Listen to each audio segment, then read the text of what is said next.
Hi YouTubers!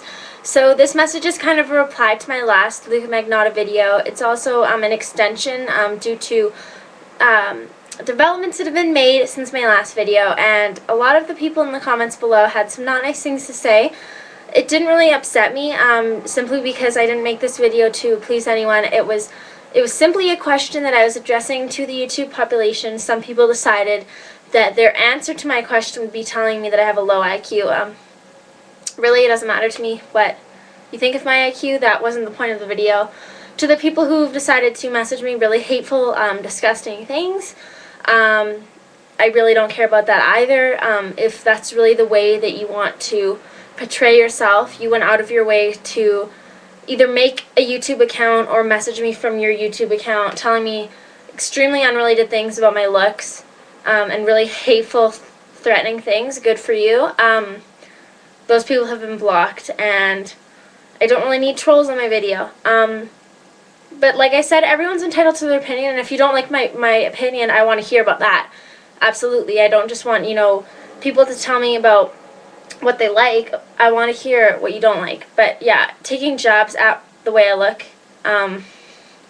you seem like you have the low IQ. So anyway. Yesterday they caught Luka Magnotta in Berlin. They found him at an internet cafe, out of all places, looking at videos, news, clippings, posts about himself. So the sick bastard kind of got what he deserved, and it's kind of ironic and quite fitting, actually, that that's where he was caught. But what I wanted to talk about today is my sort of hometown connection to something that came out today about Luka. So today, at around 1:30 Pacific Standard Time, Vancouver police announced that they had received both a hand and a foot at two respective schools in the Lower Mainland. So that was Falls Creek Elementary School and St. George's Elementary School. St. George's is a private school in Vancouver, an all-boys private school, which was the, how do you say it, like the sister school to Crofton House, which was a school that I knew a lot of girls at. I went to a private school in Vancouver. I don't really want to say which one, but it definitely did hit close to home. A lot of people are wondering, why did he pick these two schools? Did he have a connection to them? The only thing that's came out is that he had a connection to an auto dealer out in Burnaby. He owed them like $6,800. That was his largest owing debt. When he filed for bankruptcy in 2007 was that debt to the auto dealer. But what I'd like to pose to you today, and I really want to get some honest results, is if you were in a situation similar to the students that are attending these two schools, how would you feel? I don't know anyone that currently attends St. George's because I did graduate 3 years ago, but I mean, it's just like you hear about this going on the East Coast. And of course it's scary. Like for me personally, I couldn't sleep for days when I knew this guy was on the loose, even though police had a good idea he was in Europe.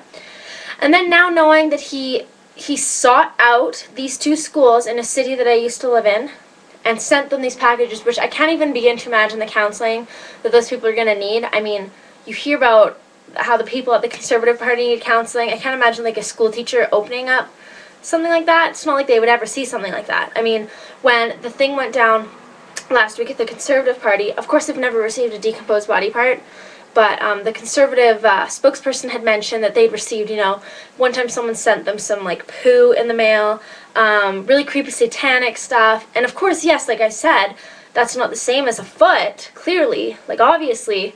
They would be a little bit more accustomed to more deranged things, as opposed to a school teacher opening up a package thinking it's like scholastic books. Bam, like there's a hand, like a decomposed hand. And the worst part would be that whoever opened it would have known it's connected to this guy. Back when the Conservative Party opened it, it was kind of like, oh, where did this come from? Whose foot is this? They required a lot more investigation. If I worked at a school, an office, wherever, opened up this foot or this hand, it would be like, bam, this belongs to this guy. And, oh, I just would be a complete mess. But I'm sure whoever opened this is a mess, and they will seek counseling. But like I said, I don't know if this is like a sociology question, psychology question, but it's just like, do you believe that Luka Magnotta sent it to Vancouver because he had a connection? He had that connection to Burnaby. Maybe June Lynn had a connection to Vancouver, or was it simply to instill fear in Canada nationwide?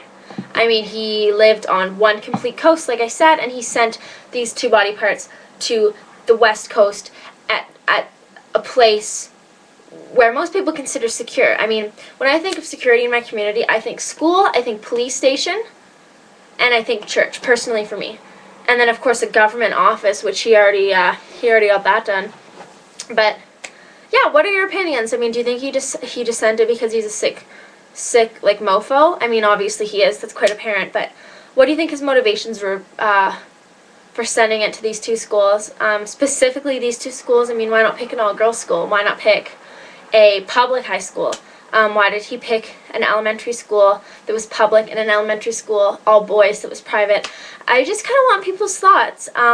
I've talked to some of my friends who actually have attended St. George's, some of my friends that know a lot of people who attended St. George's. It's a school that's had quite a bit of controversy surrounding it in the last couple years.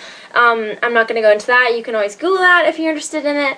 But yeah, let me know in the comments below your take on why exactly he sent these body parts to these specific institutions. Okay.